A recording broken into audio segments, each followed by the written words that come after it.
디딤돌 대출 결국은 이제 한도 축소하겠다고 국토교통부에서 발표를 했어요. 그래서 이제 대출 받으시는 분들께서는 이제 좀 주의해서 잔금을 적용하셔야 될 것 같고, 제가 말씀드린 대로 계속해서 반복적으로 말씀드리지만 잔금을 올해가 아니라 내년으로 미루십시오. 지난달에 1.6%였는데 심지어 0.3%포인트나 떨어졌거든요. 한 달 만에. 그럼 지금 상당히 빠른 속도로 물가 상승률이 떨어지고 있는 상황에서 과연 11월 달에 금리 인하 지나갈 수 있을까요?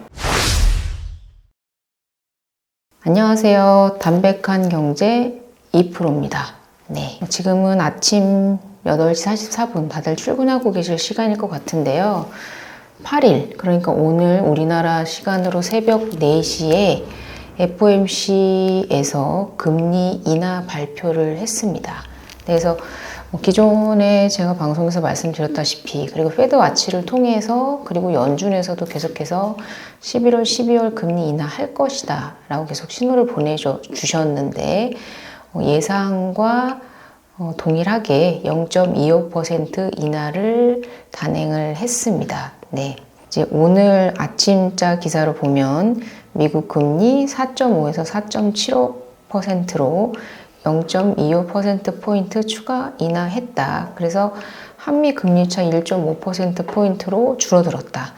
이렇게 나왔고요. 9월 B컷에 이어서 이제 베이비컷으로 추가적으로 인하를 단행했고, 지금까지로서는 이제 트럼프가 대선에 당선이 됐고 2025년 1월부터 이제 취임을 하게 되는데, 이제부터는 트럼프의 입에서 나오는 이야기들로 정책들이 움직일 가능성이 있고, 물론 연준이 트럼프의 말에 의해서 좌지우지 되는 건 아니지만 아예 영향을 받을 수 없지는 못할 거라고 생각을 하기 때문에 금리 인하에 대한 그런 부분을 크게 변동할 것 같지는 않습니다.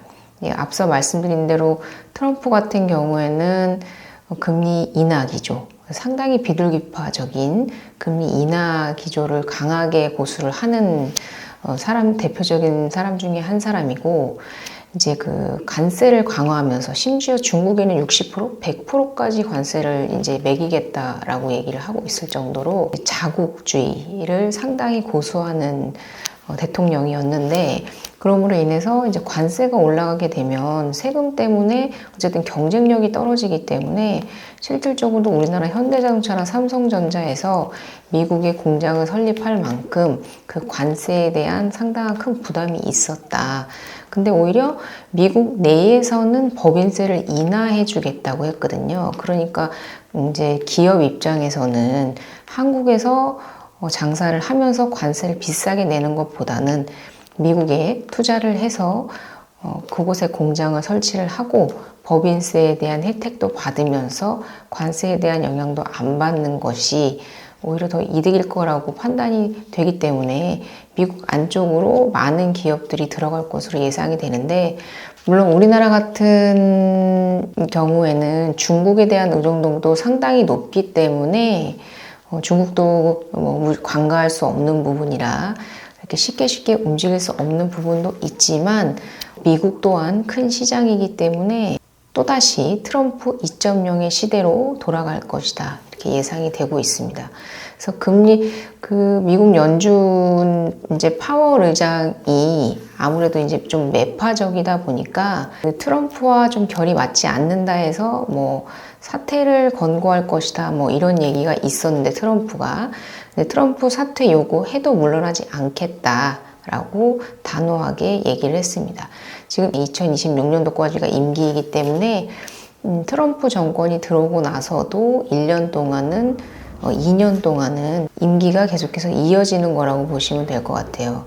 그래서 이제 점도표가 이번 11월 달에는 발표가 되지 않았지만 12월 달에 금리가 인하되면서 점도표도 함께 발표가 될 거기 때문에 그때의 이제 연준의 그런 방향성, 트럼프 2.0 시대의 방향성을 알 수 있을 것이다, 이렇게 보시면 좋을 것 같습니다.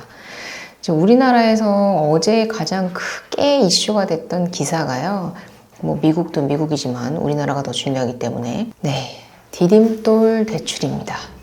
네, 디딤돌 대출 결국은 이제 한도 축소하겠다고 국토교통부에서 발표를 했어요. 그래서 이제 4달, 그러니까 12월 달부터 신규로 대출 받는 사람들부터 라고 말씀을 하셨거든요.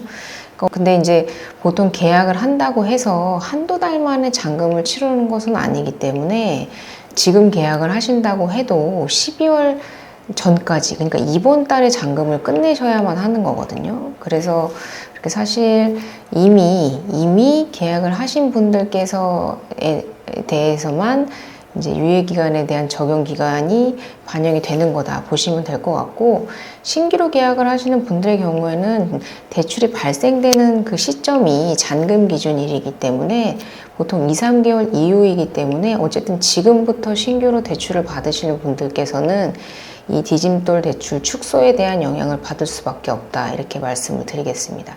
그래서 디딤돌 대출의 한도는 수도권 5억 원 아파트거든요. 근데 이 대출의 규제도 수도권만 하겠다고 발표를 했어요. 그러니까 서울, 경기, 인천 지역만 규제를 하겠다고 발표를 했고, 5억 원 아파트에 대한 디딤돌을 최대 5,500만 원 축소하겠다고 얘기를 했는데, 이게 소위 말해서 방빼기라고 해서 최우선 변제 금액을 말합니다. 그러니까 서울의 경우에는 보증금이 1억 6천 이하인 경우에 이제 최우선 변제 금액이라고 해서 이제 앞에 선순위와 관계없이 무조건 그 최우선 순위로 경매해서 임차인에게 주는 최우선 변제 금액이라는 것이 있는데, 그것이 서울 같은 경우에는 5,500만 원이에요.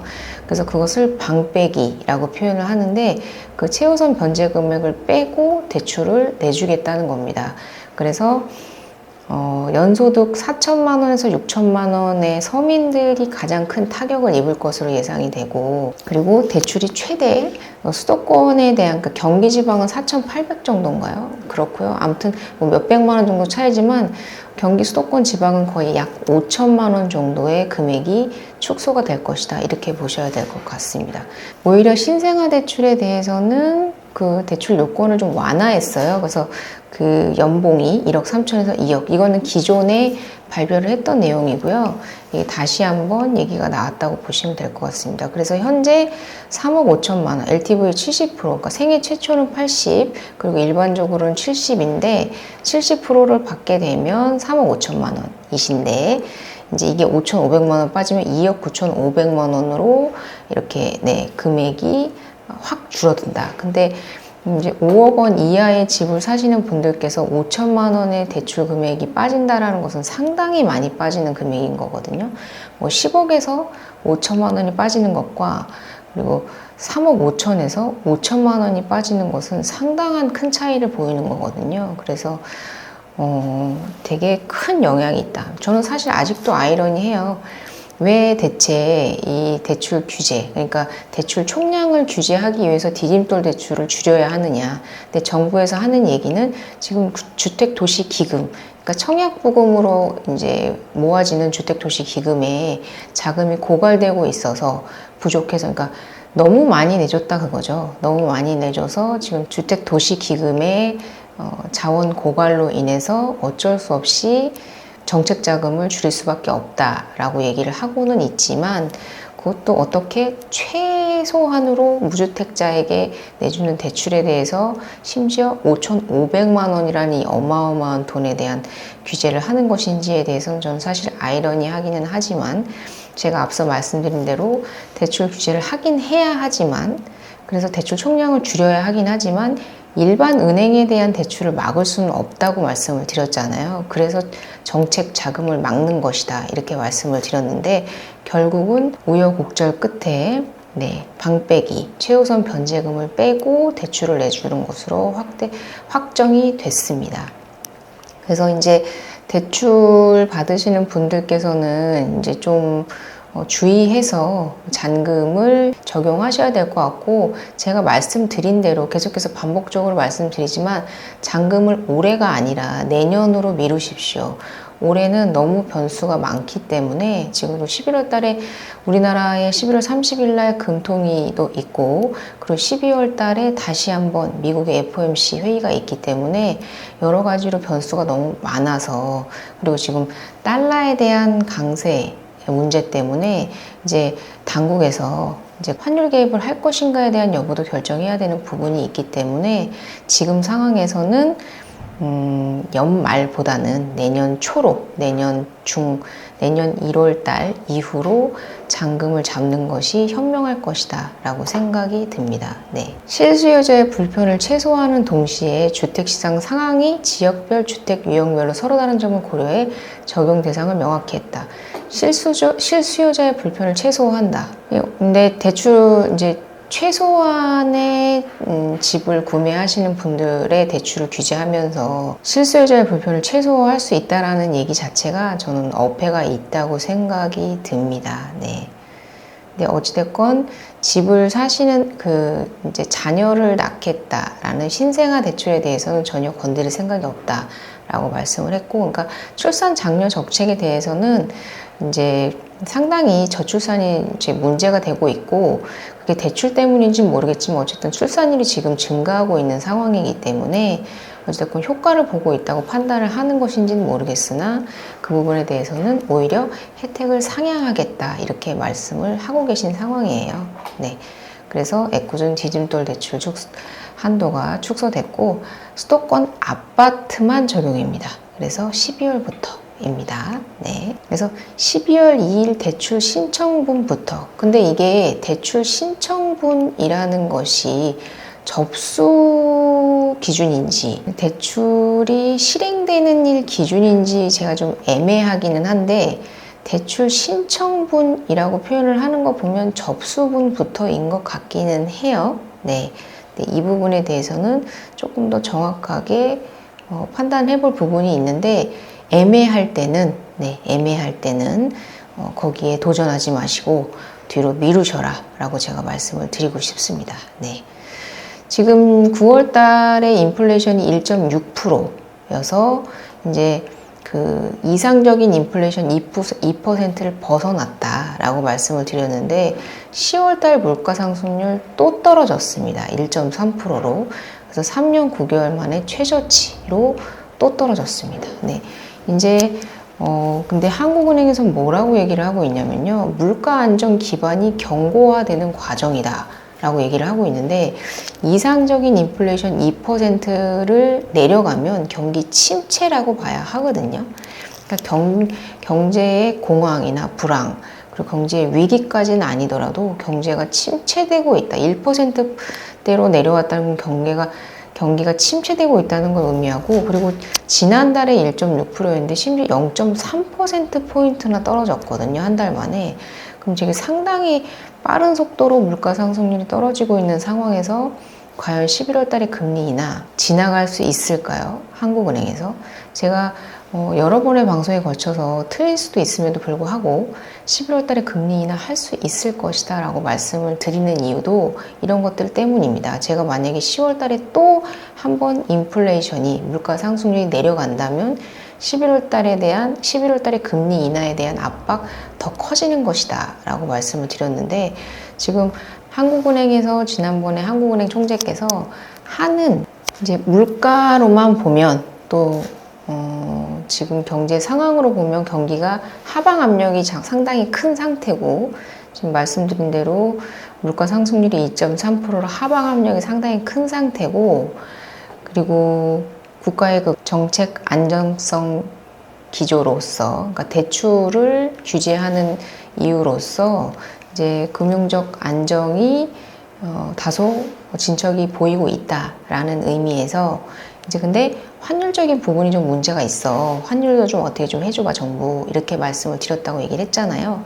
근데 지금 트럼프가 당선이 되면서 1,400원을 뚫은 원달러 환율 1,420원까지 갈 수도 있다라고 이제 기사가 나왔는데 미국의 경기 부양. 그러니까 제가 앞서 이제 트럼프는 경기 부양을 통해서 자국의 그런 그레이트 아메리카를 지향하는 그런 대통령이었기 때문에 경기 부양을 할 거란 말입니다.